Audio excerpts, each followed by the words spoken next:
Welcome back to the channel. So it's Saturday the 9th of October 2021. Tomorrow is Malvern Flea Market. I'm running really low on stock, a lot of sales recently, so I'll be setting out 6:30 tomorrow morning, get there for when the gates open at 7:30 and hopefully fill my boots with purchases. Hope to do a haul video to show you all what I purchased and to explain why I bought them. Now, the thing about the Malvern Flea Market is it's massive. There are literally thousands of stalls there, each one brimming over with antiques, vintage, collectibles and decorative items. There are also half a dozen massive sheds also rammed to the gunnels with dealers' tables. So if you think you're going to get round the whole of the Malvern Flea in one day, then unless you are Usain Bolt, you're not going to do it.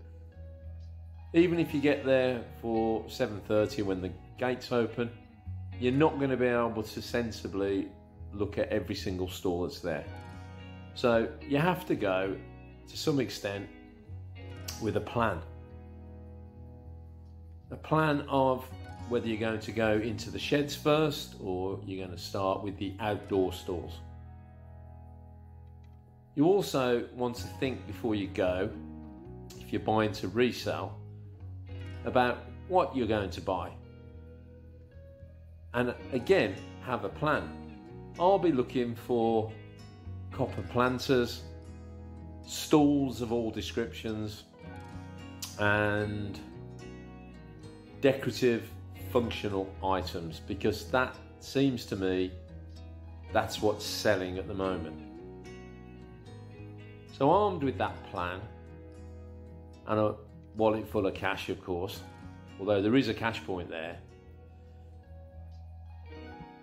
you really just have to focus on what you've decided to buy and don't scattergun.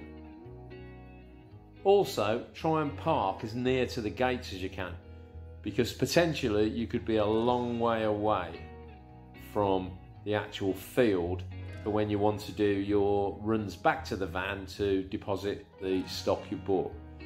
So it's always worth trying to get as close to the front of the car park as you can. That's also part of the idea about getting there for when the gates open.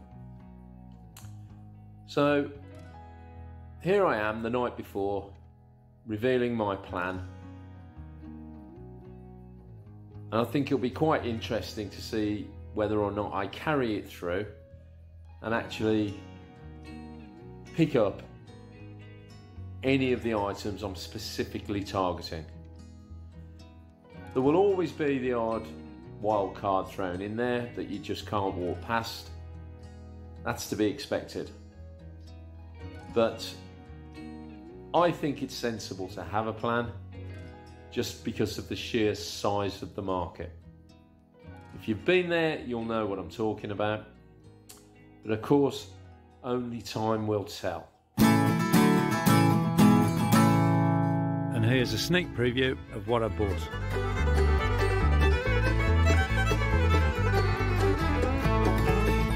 I'll get it back to the workshop, tidy it up and get it listed.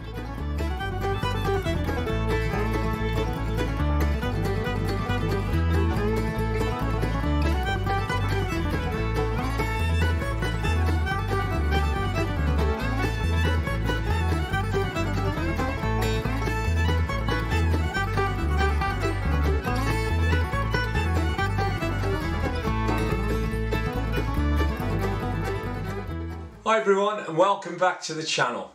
As promised, here's the haul I picked up from Malvern last Sunday. It's been a bit of a delay in making the film because I've been that busy. Been to another pop-up auction over at Staverton, just near to Kidderminster, run by the Urban Auction House. There will be a follow-up film giving some top tips for buying at these pop-up auctions. So stand by for that film. Anyway, without further ado, here's the haul I picked up last Sunday from Malvern, and I promise you it's spectacular. I didn't actually realise how good it was until I got back home and loaded it into the workshop for a little bit of cleaning up, ready for listing. So let's make a start. First up, and there's no particular order here, so it's not necessarily the best out first.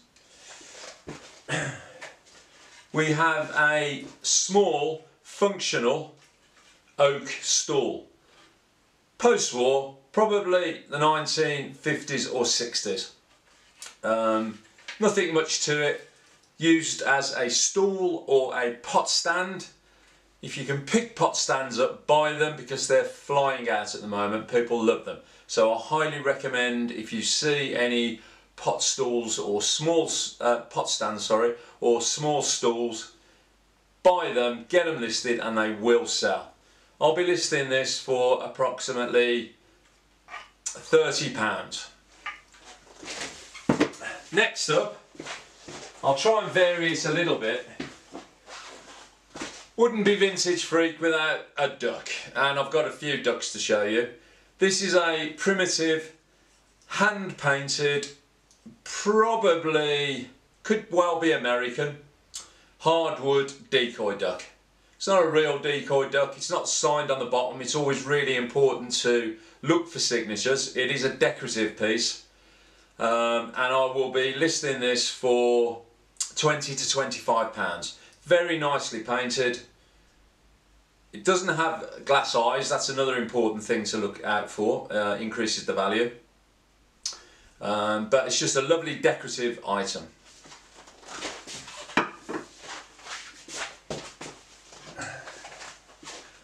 Well, I said in the introduction I was looking for copper and brass planters, and I found them. Here's the first one. It's antique. It's Arabic, I think, judging by the signature on the bottom. It's got beautiful embossed animals around the edge. You only get a patina like this with age. I would certainly put this at the early part of the 20th century, if not a bit older. It's a beautiful planter. This will sell very quickly for £35. Next up, and as I say, I'm trying to vary them. We have a piece of primitive Canadian art, and I have to be careful because the oars fall out at the moment. It's signed by E. Bluteau, who I've looked him up, and he is quite a famous artist from the Quebec area in Canada. I picked this up for a couple of pounds, and it will probably sell for around 30. It's a lovely little piece, highly decorative, by a named artist, which is always really important. Go on your gut feeling when you buy things like this. If you see it and you like it, and if it's got a signature, buy it, because it's probably going to be worth a few quid.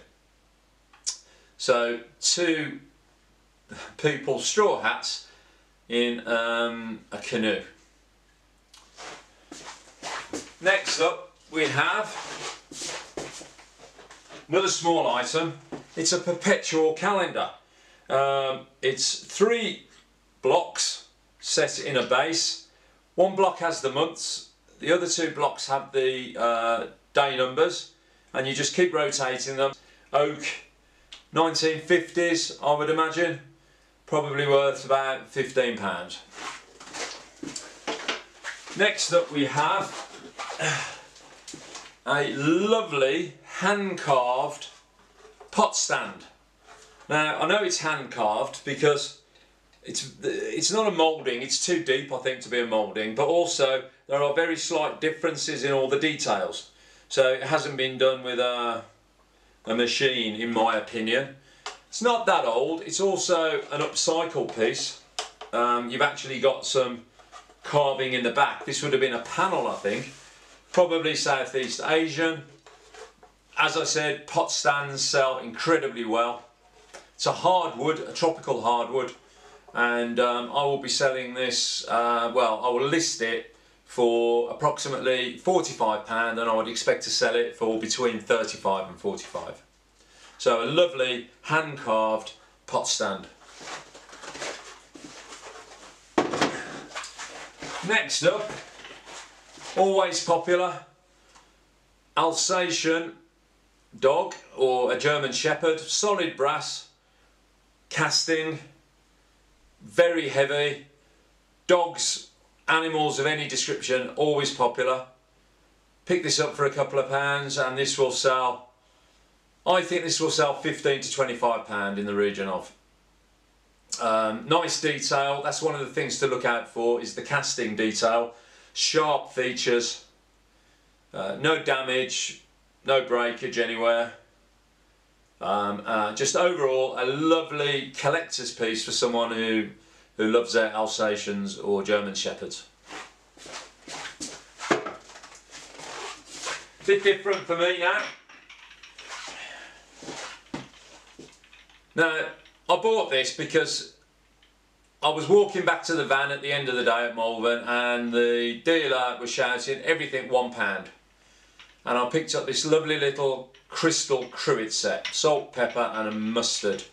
Anyway, I will probably buy a sterling silver mustard spoon to add to that, just to increase the value. I think that would be worth it. But it's a lovely decorative little piece of glass. I don't normally buy glass or ceramics now just because of shipping and damage, but this is easy to wrap and package securely because they're so small. Just cover them in bubble wrap, double box them and off they go. I will look to sell this for in the region of 15 to 20, well no, with the silver spoon to be honest, probably 25 to 30 pounds. Without the silver spoon, I'd probably looking at 10 to 15 pounds. So a lovely little crystal, I don't think it's a lead crystal, although it has got a bit of weight. It is quite sharp, but I do think it's moulded glass cruet set.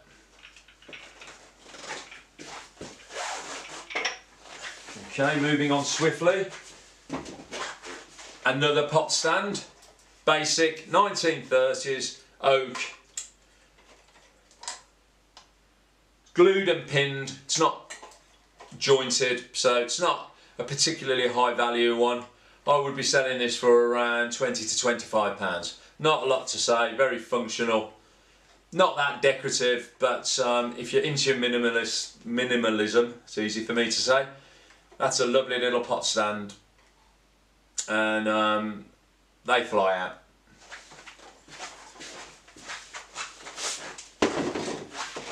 Next up we have, for the sake of keeping good time, 2 brass trays.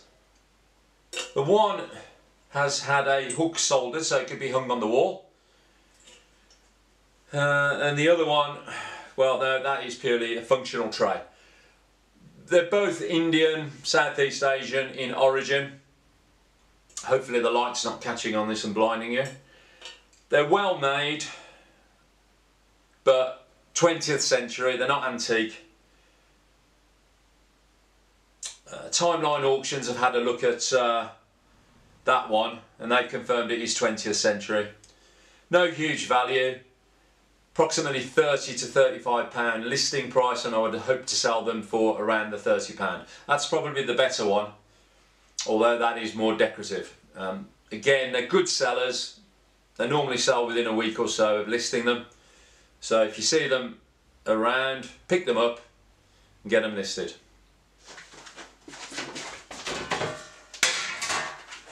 Next,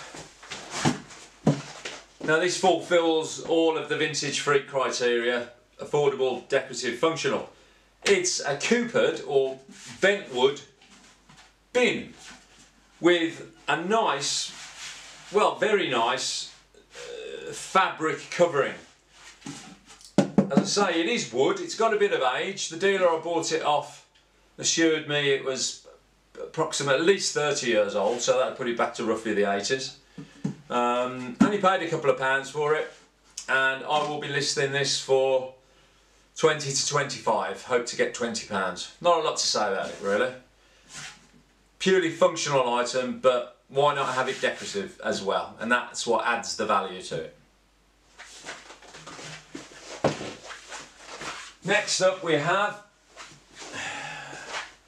another, well, this is a stool. And what's interesting about this, other than the fact it's very solid, well-made oak stool, is that it has embossed leather seat pad. And it features, it looks to me like an eagle, so whether it's American or not, I'm not sure. It has got that American look. It is vintage, in my opinion. The leather shows some nice wear. It's very well embossed, and I will be listing this for £35 and see how it goes.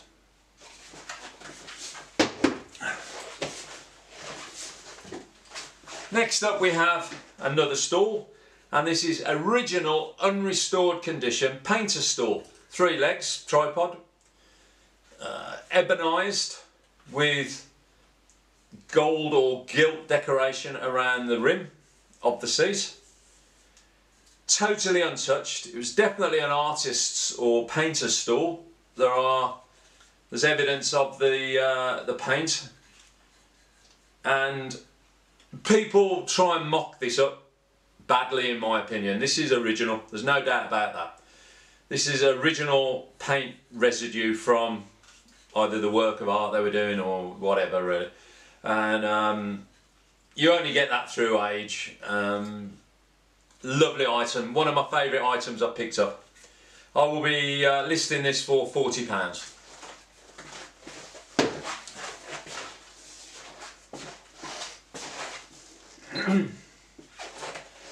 Next up we have probably the star of the show, or one of the 2 stars of the show. Massive brass planter. It's got the lion's head handles. It's not signed anywhere that I can see. Weighs a ton. Nice decoration around the rim. I will be listing this for £120 and would hope to sell it for at least £90. I think this will fly out. It's that good. And that was one of the items I didn't realise I'd really bought until I got back and unpacked the van. I know that sounds strange, but it's just the way it goes sometimes, where you just literally fill your boots at a market.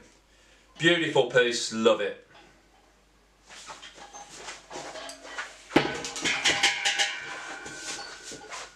Right, again, in the interests of time, I'm sure you don't want to go through all these individually. If you do, let me know and I'll do another film. We have 1, 2, 3, 4 more planters and a mixture of copper and brass. Antique, early 20th century at the earliest. I would suggest copper, neoclassical style.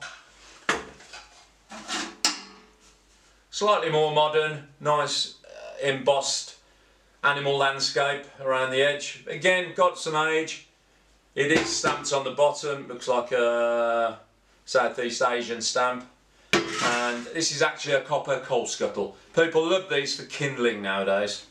Always sell well. Again, no maker's mark, always check it. Nice copper scuttle.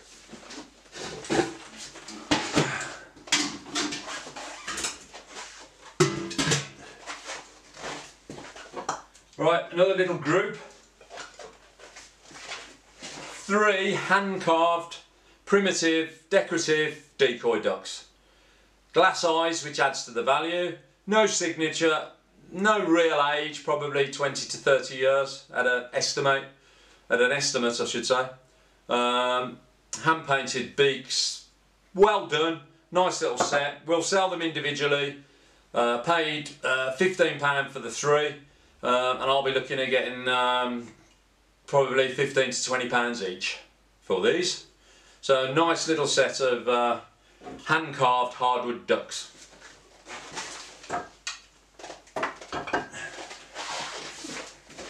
Coming towards the end now. Here we have a malachite, which is a stone, African head. Hand carved, very well done. And I picked this up from the £1 stall.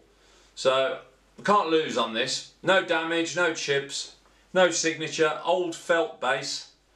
Very nice attractive face. And I will be listing this initially for £25. And we'll see how we get on, but could well go for 15 to 20, and I'd be happy with that. That's my profit margin plus. So a lovely little green malachite hand carved African head with a headdress. It's bordering on Egyptian, but I think it's African. Okay, and next up, last up one, we have a lovely decorative decoy duck. It has metal detail for the beak, the eyes, the wings, and has very fine, intricate copper banding and a motif on the front. So Southeast Asian without any shadow of a doubt. It's not marked as usual, no maker's mark. It's a tropical hardwood, and these sell well. Picked it up for a couple of pounds, and I'll be listing this for initially 30, and I would hope to get around £25 for him. So a lovely Southeast Asian decorative decoy duck. I love that. It's one of my favourite items of the day. Finally, this is the other star pick of the morning spent at Malvern. It's an arts and crafts plant stand. That's what I'm calling it anyway. Some people might call it a stool. I think it would be functional as a stool, but I'm going to list it as a plant stand. It's pegged construction, so it's got some quality to it. Turn of the century, maybe Edwardian period, around that kind of 1910, so towards the end of the arts and crafts period. But a very nice oak, functional, typical of the period plant stand. And as I've said several times throughout this film, plant stands sell. If you see them, buy them, list them, make your profit. Love it, absolutely love that. So, there we go. 20 or so items, all sourced on the one morning, which is fantastic. Overall, very, very happy with all of my purchases. I'll now spend a couple of days photographing them nicely, research where required for the listing, get them out there, and hopefully they will sell. That's what it's all about, the name of the game. I'd love to keep a lot of these pieces, but just can't do it. Got to sell them, got to make the profit, move on to the next day of buying. For me, it's days like the one I had at Malvern that make it all worthwhile. It's wandering around stall to stall, meeting fellow dealers, catching up with old friends, talking vintage antiques and collectibles. I do get recognised by one or two people now, believe it or not, when I am walking around, so it's always nice to say hello to viewers and subscribers. Makes it kind of worthwhile, really. So yeah, great day, loved it, highly recommend Malvern. The December fair unfortunately is cancelled, so the next one will be in the new year. Keep your eye on their, I think their B2B diary, and you can find them on Facebook. Get yourself down there, it's definitely worth a visit, and you'll certainly spend several hours totally engrossed in all the stock that's for sale. It's absolutely incredible. If you'd like me to make a specific film featuring vintage items in the future, let me know. I'm quite happy to do that. And as ever, please like, comment and subscribe. Hit the notification bell so you know in advance when we're going to upload our next film. Share it with your friends. Take care, stay safe, and I'll see you in a week or so.